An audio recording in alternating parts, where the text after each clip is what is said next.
व्याप्तमयेन चराचरं तत्पदं दर्शितेन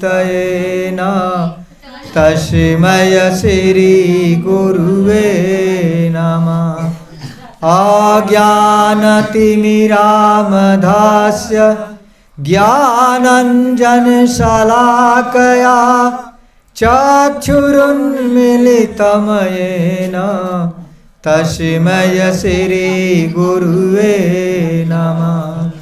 गुरुर्ब्रह्मा गुरुर्विष्णु गुरुर्देवो महेश्वरा गुरु साक्षात् परब्रह्म तस्मै श्री गुरुवे नमः। तद्द्रव्यं जगद्गुरु तोभ्यमेव समर्पये। जाग जाग महादेव मैया भवानी की जय। जाग जाग महादेव। अभी गुरु वंदना से अपने गुरु का कार्य शुभारंभ किया गया। अब यह चर्चा परिचर्चा जब बढ़ती है, मैं परिचर्चा स्थल पर आए हुए सभी भाई बहन से विनती प्रार्थना करूंगा कृपया परिचर्चा स्थल पर शांतित बैठकर सुनने और जानने का प्रयास करें। अपने महेश्वर जगत गुरु शिव गुरु के चरणों में प्रणाम, जगत जननी आशक्ति मैया भवानी के चरणों में प्रणाम, साहब दीदी के चरणों में प्रणाम, इस परिचर्चा स्थल पर आए हुए सभी भाई बहन के चरणों में, और ध्वनि तरंग से जहाँ तक मेरी आवाज़ जाती हो सभी भाई बहन के चरणों में मेरा प्रणाम निवेदित है। मेरे प्रणाम को स्वीकार करें। देवादेव महादेव की असीम दया, साहब दीदी के आशीर्वाद से बड़े सौभाग्य की बात है कि सिमुरकौर की पवित्र पावन धरा पर अपने गुरु के एक पूर्णतः आध्यात्मिक शिव गुरु परिचर्चा गुरु भाई संत जी के माध्यम से रखा गया है। धन्य अवधरती, धन्य पशु शिष्य परिवार जो अपने बहुमूल्य समय का योगदान दे करके दूर दराज से चल करके परिचर्चा स्थल पर आने का कष्ट किया। मैं गुरुमंच के माध्यम से उनका हार्दिक अभिनंदन स्वागत करता हूं और हमको भी पवित्र पावन धरा को नमन करने का मौका मिला। धन्य अवधरती माँ जिन्होंने अपनी गोद में हमें कुछ कहने और सुनने का अवसर दिया, मैं इस धरती माँ को कोट कोट नमन करता हूँ। इस आध्यात्मिक शिव गुरु परिचर्चा का न कोई राजनीतिक उद्देश्य है, न कोई धार्मिक उद्देश्य है, मात्र इसका मुख्य उद्देश्य शिव को गुरु बनाना है।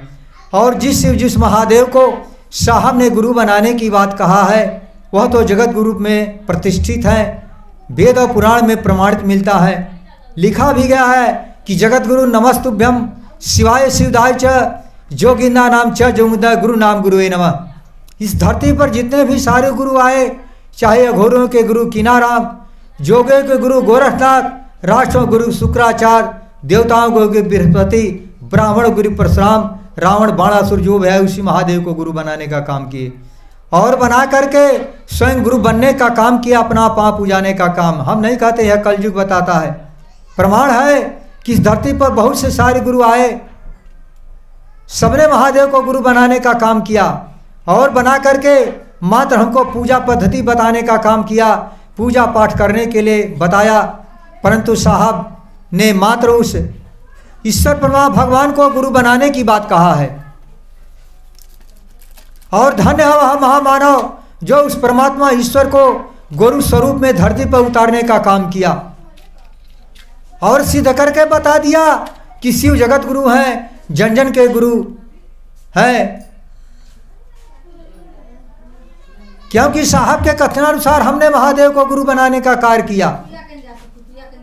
आज हजारों लोग सीना ठोक कर गवाही देने का काम करते हैं, क्योंकि उसे जगत गुरु कहा गया है। गुरु सब कुछ करता है। अरे गुरु क्या नहीं जानता है।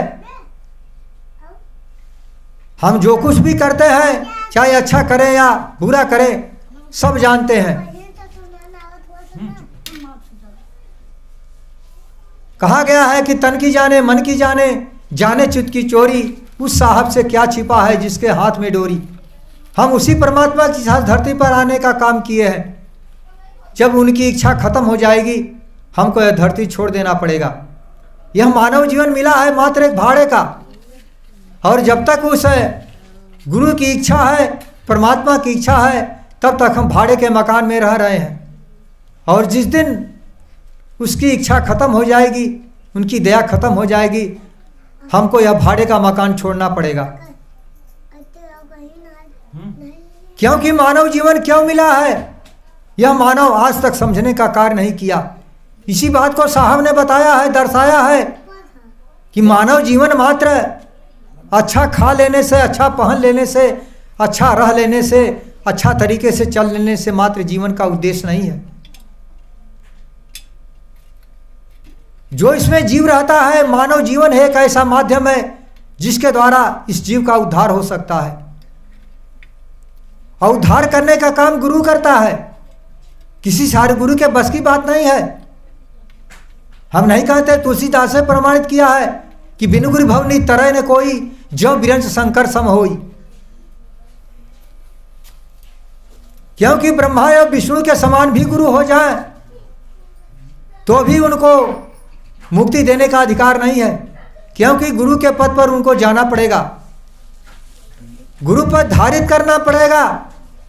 उदाहरण के तौर पर अगर कोई सजा याफ्त मुजरिम अगर फांसी की सजा हो गई हो तो शायद एक ही ऐसा पद है जो इस जीवन दान दे सकता है, वह है राष्ट्रपति का पद। अगर वो चाहेगा तो फांसी की सजा रुकवा सकता है, जीवन दान दे सकता है। वही हाल गुरु का है, क्योंकि गुरु मुक्ति देने का काम करते हैं। और वैसे तो गुरु 3 प्रकार के होते हैं। पहले गुरु माता पिता है जो जन्म देने का काम करते हैं। दूसरे गुरु शैक्षणिक है जो विद्यालयों में पाए जाते हैं। जिस स्तर से मेरा शिक्षा स्तर ऊंचा होगा उसी पर गुरु बदलना पड़ेगा। और तीसरे गुरु आध्यात्मिक गुरु है। आध्यात्म का मतलब हम समझते नहीं है। आध्यात्म का मतलब है जहाँ से सारी शक्तियाँ फेल हो जाती है, सभी दरवाजे बंद हो जाते हैं, थक हार जाते हैं, तो वहीं से आध्यात्म शुरू होता है। उदाहरण के तौर पर अगर कोई व्यक्ति बीमार है, दुखों से परेशान है, डॉक्टर के पास जाता है, डॉक्टर जवाब दे देता है।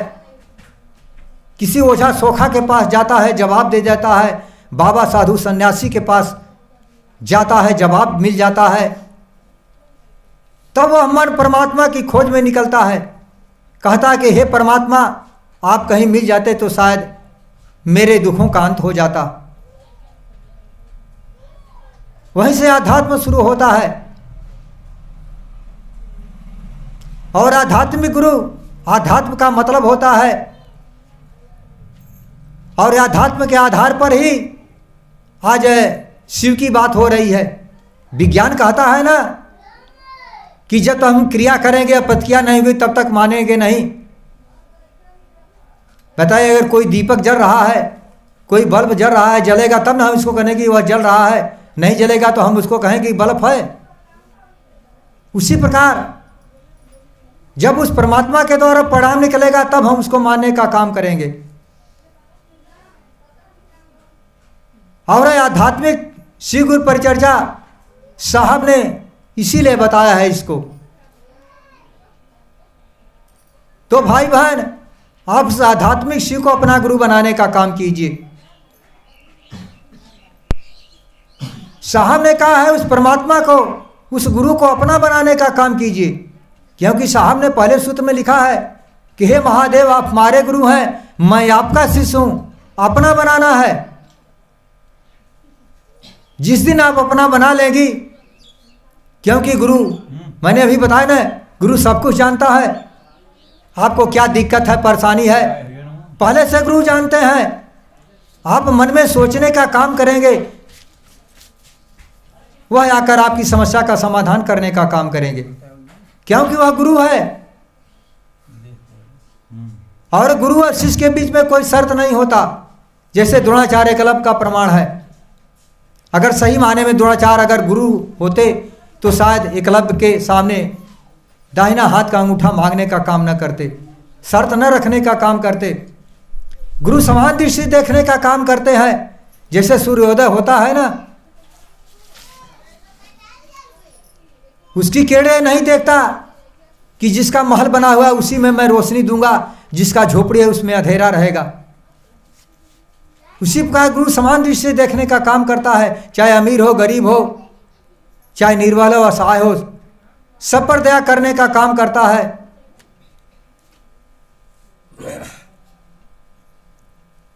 तो भाई बहन, आप भ्रम में पड़ने का काम मत कीजिए, उसे अपना बनाने का काम कीजिए। और अपना बनाने के लिए मन की जरूरत पड़ती है, और मन से गुरु बनाया जाता है। शरीर और देह से कपड़ा गुरु नहीं बनता। अरे मन मानता है तो मेरे माँ है, बाप है, भाई है। अगर मन नहीं मानता है तो क्या होता है? देखा गया है कि आपस में लड़ाई झगड़े है तक कत करने का कार्य होता है।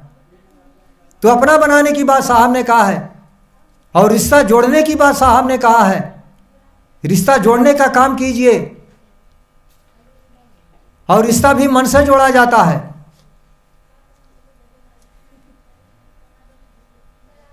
क्योंकि परमात्मा एक है, परंतु ये अनेकों रूप है। आप जिस रूप में उसको याद करने का काम करेंगे, उसी रूप में आपको दया देने का काम करेंगे। जैसा कि तुलसीदास ने प्रमाणित किया है कि जाकी रही भावना जैसी, हरि मूरत देखी तीन तैसी। अगर व्यक्ति एक है, अगर उसका बेटा पुकारता है तो पिता का भाव बोलता है, अगर पत्नी पुकारती है तो पति का भाव बोलता है। रिश्ता बदल गया, क्योंकि व्यक्ति एक ही है। अगर भाई पुकारेगा तो भाई का भाव मिलेगा। उसी पर परमात्मा को जिस भाव में हम याद करने का काम करेंगे, उसी रूप में आकर दया देने का काम करेंगे। और साहब ने कहा है, एक बार उनको बनाकर देख लीजिए, परख लीजिए। यदि आपको परिणाम निकलता है तब गुरु बनाने का काम कीजिए। अगर नहीं देते हैं तो कोई दिक्कत नहीं है, आप उनको मत बनाइए। देहाती खिस्सा है ना कि ले न जो, जरा देख तो ले, देखने में क्या लगता है। न आपको रुपया पैसा देना है, न समय देना है, मात्र मन से मान लेना है, विचार पैदा कर लेना है, भाव पैदा कर लेना है। वह गुरु हो जाएंगे, आप शिष्य हो जाएंगे। तो एक बार बनाकर देख लीजिए, क्योंकि वह गुरु भी है, ईश्वर भगवान भी है। अरे सारे गुरु क्या करते हैं? सारे गुरु के पास आप जाइए, किसी सारे गुरु के पास जाएंगे, अगर उनको कहेंगे कि हमको चेला बना लीजिए ना, तो अनेकों शर्त रखने का काम करेंगे। कोई सारे गुरु रहता है कि घर द्वार छोड़ कर आइए तब मैं शिष्य बनाऊंगा, चेला बनाऊंगा। कोई कहता है मुंडन संस्कार करके आइए तब मैं शिष्य बनाऊंगा। कोई कहता है पीला वस्त्र धारण करके आइए तब मैं शिष्य बनाऊंगा। परंतु उस जगत में कोई प्रतिबंध नहीं है, चाहे किसी भी धर्म में हो, किसी भी जात में हो, किसी भी संप्रदाय के हो, चाहे शाकाहारी हो मांसाहारी हो, उनको गुरु बनाने का हक होता है। क्योंकि उस परमात्मा ने सबको जन्म दिया है, चाहे वह हिंदू हो, मुसलमान हो, सिख हो, ईसाई हो। मुसलमान कहते हैं ना, कहते तो हैं कि वह खुदा है, परंतु खुदा का अर्थ ही नहीं समझते हैं। खुदा का अर्थ हो जो खुद आया है। और इस धरती पर जितने भी ईश्वर भगवान के रूप में आए, सबका जीवन और मृत्यु वेद पुराण में प्रमाणित है। परंतु शिव का कब जन्म हुआ आज तक कोई प्रमाण है किसी वेद पुराण में या शास्त्र में? नहीं है। क्योंकि उसको निराकार पार ब्रह्म परमेश्वर कहा गया है।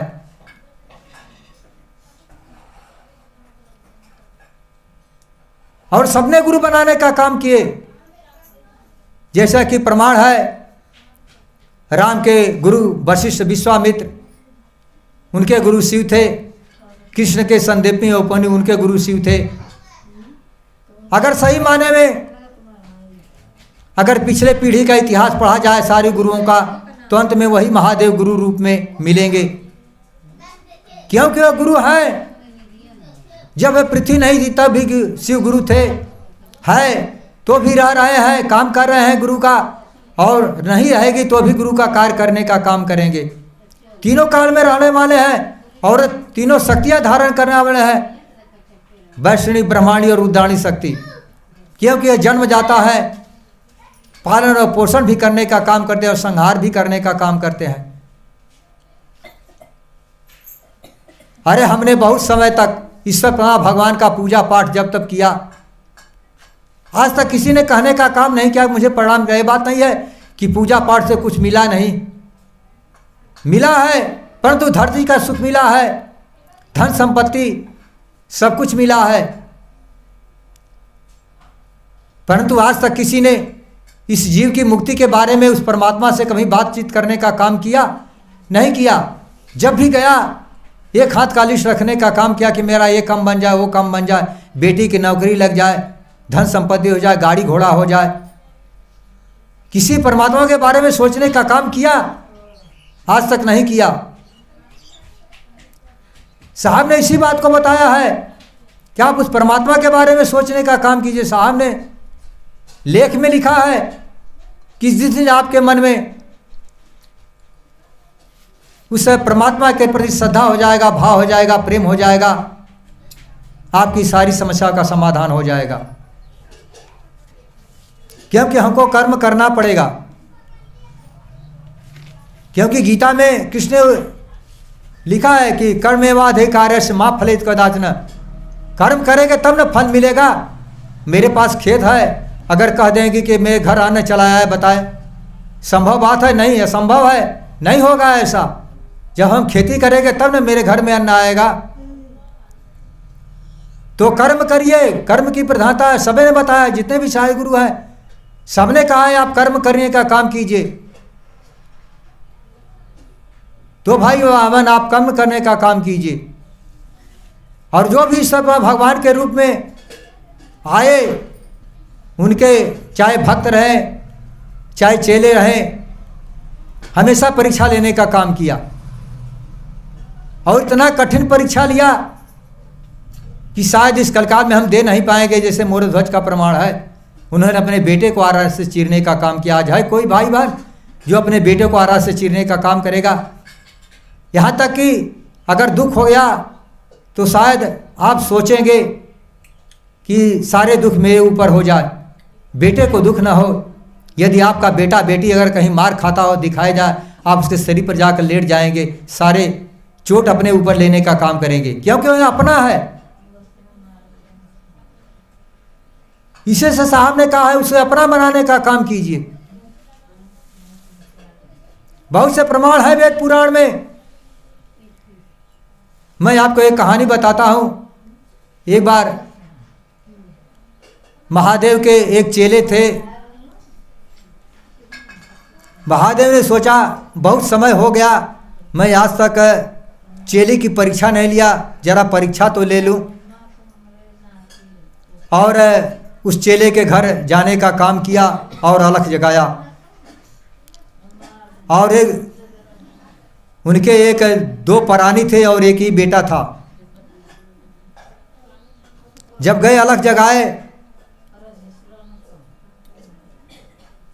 तो आए, कहा भगवान आपको क्या चाहिए? कहा मुझे भूख लगी है, हमें भोजन कराएंगे? कहा हाँ जरूर अवश्य कराएंगे, जो बताइए मैं अभी बनवा देता हूँ। कहा नहीं,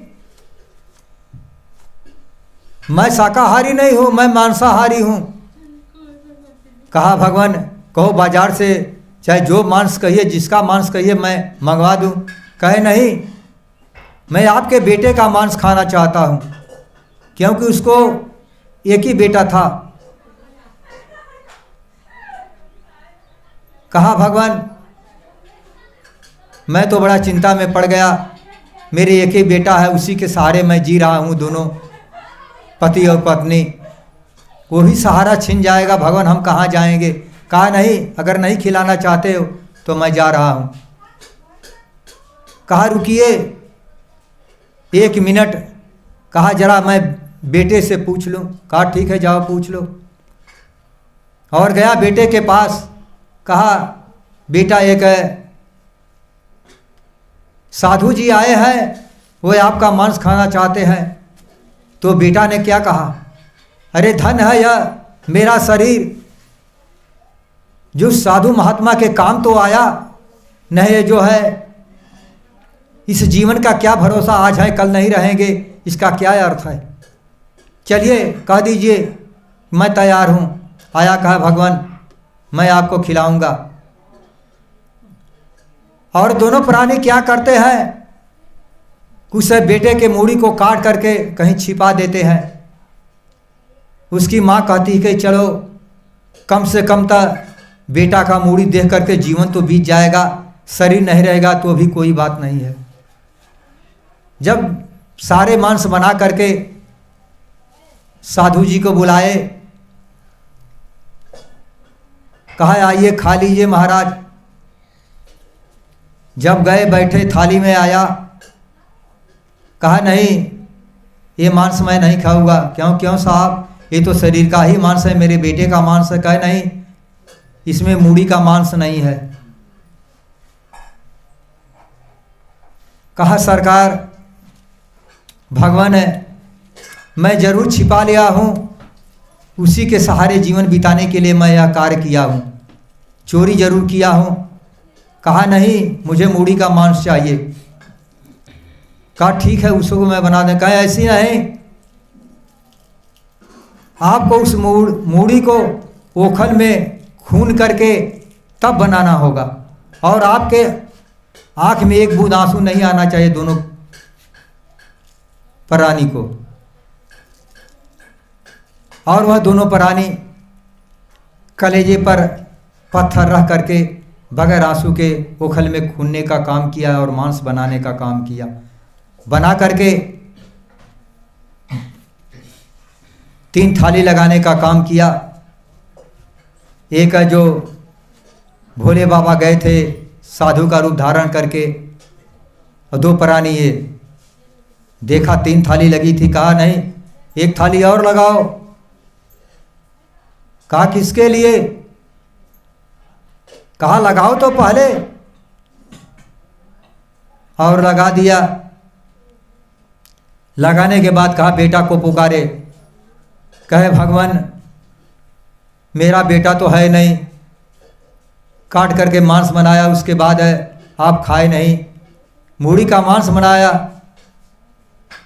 अब है कहाँ कि किसको पुकारो? कहा पहले पुकारो तो, और नाम लेके पुकारा, वह दौड़ता हुआ बाहर से चला आया।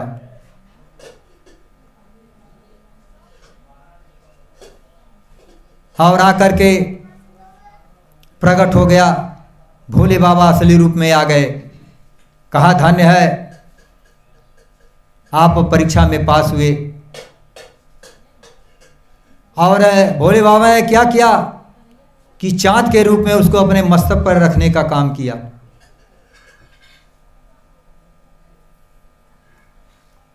तो भाई बहन, इस कलिकाल में ऐसा कोई नहीं है जो परीक्षा देने का काम कर सकता है, न सफल हो सकता है। इसलिए साहब ने कहा है माता गुरु बनाने का काम कीजिए। और गुरु के प्रति मेरी क्या जिम्मेदारी है? अरे गुरु बहुत जिम्मेदार है और बहुत ममता रखता है, बड़ा प्रेम रखता है। गुरु के विषय में लिखा है गुरु 70 माँ के बराबर ममता रखता है। अरे एक माँ है जो अपने बेटों को जन्म देती है, अगर उसका लंगड़ा लूजा भी पैदा हो गया तो कलेजे रुगा लाल कह के पुकारने का काम करेगी। बताइए वह 70 माँ के बराबर ममता रहता, बताओ वह गुरु में कितनी दया होगी, कितना प्रेम होगा। और रिश्ते की बात, हम कितना रिश्ता निभाते हैं उस गुरु से।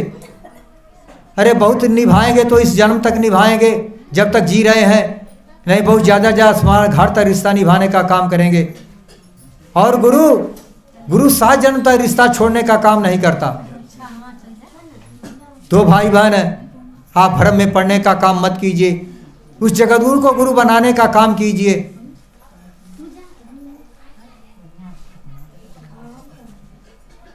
तो भाई बहन से विनती प्रार्थना मैं करूंगा कि मात बनाने के लिए कोई विशेष चीज की जरूरत नहीं है, मात्र मन की जरूरत है। और साहब ने जो दिया 3 सूत्रों का माध्यम बनाने के लिए, पहला सूत्र जो दया है, और दया यह मानव जीवन बड़ा स्वार्थी है, दया मांगता है, बहुत दया मांगता है, मिन्नतें मांगता है। और जो दूसरा सूत्र है चर्चा है, चर्चा मुख्य है, उस गुरु की गुरुदक्षिणा है, गुरु का आदेशित कर्म है। आप जितना अधिक चर्चा करेंगे उतना अधिक आपको परिणाम निकलेगा। मात्र गुरु की बातचीत करना है, एक दूसरे को बताना है, शिष्यता के कड़ी में जोड़ना है, मात्र यही चर्चा है। कोई इसमें खर्चा नहीं लगने वाला है। वह माने या ना माने महादेव जाने, आपका काम है कहना कि आप महादेव को गुरु बनाने का काम कीजिए। और तीसरा जो नमः शिवाय से प्रणाम है, उस महादेव का 85 मंत्र, बीज मंत्र, मूल मंत्र, महामंत्र है।